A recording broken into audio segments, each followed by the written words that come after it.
SB입니다. 인텔 CPU가 들어간 노트북이나 데스크탑을 구매할 때 고려해야 될 사항에 대해서 말씀드리도록 하겠습니다. 지금 여러분들이 노트북이나 데스크탑을 구매할 생각을 하고 계신가요? 그럼 가장 기본인 CPU에 대해서 말씀드리도록 하겠습니다. 일단 CPU는 Central Processing Unit의 약자로 중앙 처리 장치라고 합니다. 간단하게 설명드리자면 사람에게 가장 중요한 부분이 어디죠? 바로 뇌죠. 그 뇌 역할을 하는 게 컴퓨터 부품 중에서는 바로 CPU입니다. 대표적인 CPU로 봤을 때는 세 가지 정도로 나눌 수 있는데 첫 번째는 바로 2020년부터 애플에서 자체 제작한 애플 실리콘이라고 있습니다. 애플에서 나오는 맥 프로, 맥 스튜디오, 맥 미니, 맥북 등에 들어가는 CPU인데요. 기존 인텔 시리즈 CPU를 사용하던 맥 시리즈보다 애플에서 직접 개발한 애플 실리콘이 들어간 M1, M2 칩 성능이 굉장히 인텔에 비해서 혁신적인 수준이라고 볼 수가 있거든요. 그래서 지금 현재 애플에서는 인텔에서 나온 CPU를 사용하기보다는 애플에서 개발한 애플 실리콘이 들어간 M1, M2 그리고 앞으로 추후에 나올 M3를 사용할 예정으로 보고 있습니다. 그리고 다음 CPU에는 AMD가 있습니다. AMD는 라이젠 3,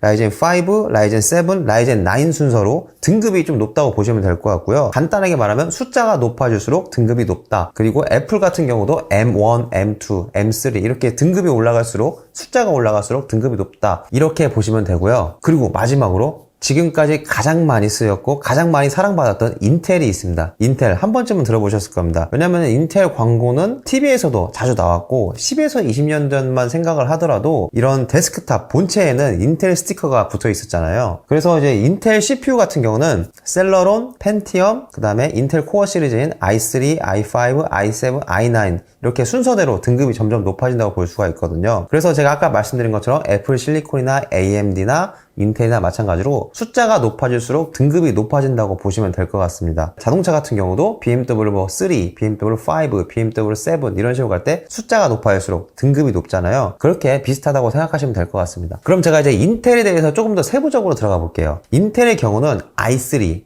인텔 코어 i3 이렇게 들어보셨을 텐데 i3 같은 경우는 보급형 CPU라고 보시면 될 것 같습니다. 그리고 i5는 가장 많이 팔리는 메인스트림으로서 일반적으로 많이 사용하는 제품의 라인업이라고 볼 수가 있고 중저사양급에서 맞다 이렇게 볼 수가 있습니다. 그리고 그 한 단계 윗급인 i7은 고성능 CPU라고 볼 수 있고 i9은 아예 최고 성능, 진짜 최적의 성능, 최고의 성능 CPU라고 볼 수가 있습니다. 그래서 이제 인텔 i3로 다시 넘어가 보면은 인텔 i3 같은 경우는 간단한 작업 있잖아요. 워드 작업, 그러니까 유튜브를 본다든지 넷플릭스를 본다든지 특히나 고사양이 필요 없는 작업들을 충분히 가능하게 할 수 있기 때문에 간단한 저사양 게임 정도는 돌아가지만은 어쨌든 간단한 작업을 위주로 하는 거는 i3가 맞다 이렇게 볼 수가 있습니다. 여러분들이 노트북이나 데스크탑을 구매할 때 CPU가 굉장히 복잡하게 써 있어요. 예를 들어서 인텔 코어 i7 13세대 13700KF라고 적혀 있어요. 그럼 우리가 처음 봤을 때 너무 생소하잖아요. 저 같은 경우도 처음에는 잘 몰랐거든요. 근데 쉽습니다. 생각해보면 인텔 코어라는 거는 맨 앞에 있는 인텔 코어는 브랜드 이름이고 i7은 제가 아까 등급 말씀드렸죠. i7은 등급이고 13700KF에서는 13은 세대를 나타냅니다. 그래서 13세대라고 보시면 될 것 같고 그 뒤에 있는 700 있잖아요. 700 같은 경우는 세부 모델명으로 보시면 될 것 같습니다. 그리고 이 700, 800, 900 이렇게 올라갈수록 숫자가 높아질수록 성능도 좋다 이렇게 보시면 되고요. 뒤에 보면은 K나 F 이렇게 알파벳이 하나씩 붙어 있는데 K 같은 경우는 오버클럭이 가능한 제품이라는 겁니다. 뒤에 K가 붙어 있으면. 그런데 여러분 또 오버클럭이 뭐냐? 간단하게 설명드리면 오버클럭이란 성능을 5에서 10% 정도 더 높일 수 있다라는 뜻으로 조금 더 성능을 올릴 수 있다 이렇게 보시면 될 것 같고요. 그리고 F가 붙어있는 경우가 있습니다. 뒤에 F 같은 경우는 내장 그래픽카드가 없다 이렇게 보시면 됩니다. 그래서 F가 뒤에 있다면은 내장 그래픽카드가 없기 때문에 가격이 조금 더 저렴하겠죠. 그래픽카드가 없으니까 아예. 그래서 보통 이제 내장 그래픽과 외장 그래픽으로 나누는데 외장 그래픽카드가 필요 없는 분들한테는 F가 붙어있지 않고 그냥 내장 그래픽이 원래 있는 내가 그래픽을 그렇게 많이 안 쓴다 이런 분들은 그냥 내장 그래픽 있는 거를 쓰시면 되고 그리고 외장 그래픽 카드를 사용하실 분들이라면은 내장 그래픽이 없는 F가 붙은 제품이죠. F가 붙은 게 내장 그래픽이 없으니까 그래서 F가 붙은 제품을 사용하시는 거를 제가 추천합니다. 그리고 여기서 꼭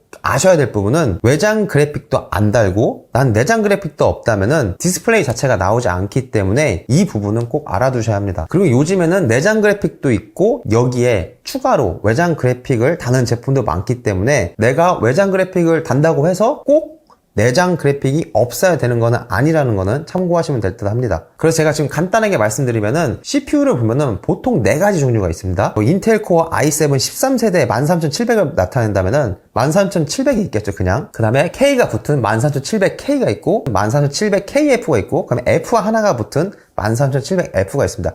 각각 종류별로 이제 가격도 다르고 뭐 내장 그래픽이 있냐 없냐, 오버클럭이 가능하냐 불가능하냐 이런 게 있기 때문에 여러분들 사양에 맞춰서 구매를 하시면 될 것 같습니다. 그리고 이제 제가 말씀드린 건 K와 F만 말씀드렸는데 T 같은 경우도 있어요. T. 대문자 T가 붙는 경우가 있는데, 이 뜻은 전력 소비를 최적화한다는 뜻으로 전력은 최소화하지만은 성능은 그만큼 또 떨어진다, 이렇게 보시면 될 것 같습니다. 그리고 여러분들이 게임을 많이 하시잖아요. 그래서 제가 게임용에 대해서 말씀을 드리면은 대표 게임으로는 뭐 리그 오브 레전드, 즉 롤이 있겠죠.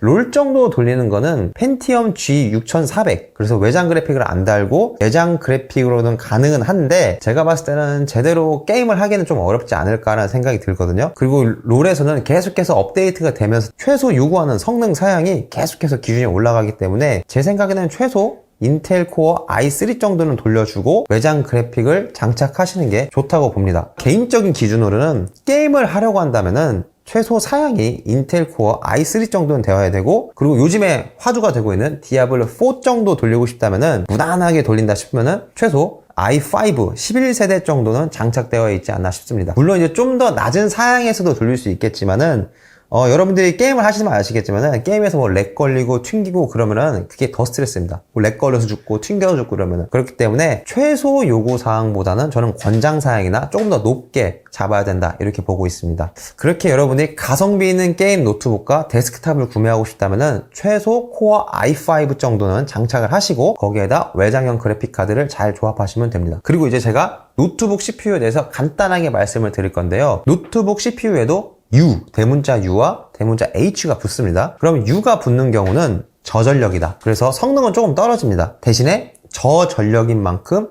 배터리는 더 오래 가겠죠. 전력이 덜 먹으니까. 그리고 Y 같은 거는 오히려 초전력입니다. 이런 초전력이나 저전력 같은 노트북은 뭐 초슬림이나 초경량 노트북에서 문서나 간단한 작업용으로 할 수 있는 그런 노트북이라고 생각하시면 될 것 같아요. 아니면은 배터리가 오래 가는 노트북이라고 생각하시면 될 것 같고, 그래서 여러분들이 뭐 미팅이나 회의가 잦으신 분들, 그리고 가벼운 프로그램을 돌리면서 출장을 많이 다니신 분들한테는 제가 봤을 때는 출장 전용 노트북이라 볼 수 있지 않나, 이렇게 보고 있고요. 대신에 게임이나 그래픽이나 영상 편집 작업을 하시는 분들한테는 이렇게 뒤에 U와 Y가 붙는 모델은 제가 추천하지 않습니다. 그래서 U와 Y가 뒤에 붙어 있다면 저전력 프로세서에게 성능은 낮다, 대신에 배터리 오래 간다, 그리고 간단한 작업을 하기에 좋다, 이렇게 보시면 될 것 같고요. 그리고 뒤에 대문자 H가 붙는 경우가 있습니다. 이 H가 붙는 경우는 고성능 그래픽이라는 뜻으로 성능이 좋다는 겁니다. 게임이 잘 돌아가고 고사양 노트북을 사고 싶다면 인텔 CPU에서 H가 붙어있는 노트북을 사시면 됩니다. 그럼 반대로 이거겠죠. 고성능이기 때문에 전력 소모가 빠르죠. 전력 소모가 빠르면 배터리가 만땅 진짜 많아야 됩니다. 배터리 용량 자체가. 그래서 배터리 소모도 비례해서 빠르기 때문에, 그럼 또 배터리는 또 무겁겠죠. 그래서 여러분들은 무겁다, 이 부분을 아셔야 되고, 성능과 어떻게 보면 무게는 약간 비례한다, 이렇게 보시면 될 것 같고, 거기다 외장 그래픽도 달아야 되기 때문에 게이밍 노트북은, 그리고 영상이나 그래픽 작업을 하는 노트북은 대체적으로 무게가 많이 나갈 확률이 높다, 이렇게 보시면 됩니다. 무게가 많이 나가는 대신에 고성능이고, 그렇기에 영상 편집이나 그래픽 작업, 게임 등에 대해서는 적합한 노트북이라 볼 수가 있습니다. 그래서 여러분들이 노트북이나 데스크탑을 구매하기 전에 인텔 CPU에 대해서 말씀을 드렸는데, CPU를 어떠한 CPU를 사용하는지, CPU에서 어떠한 등급이 장착되어 있는지를 확인하시고 구매 결정을 하시면 좋으실 것 같습니다. 지금까지 SB였습니다. 고맙습니다.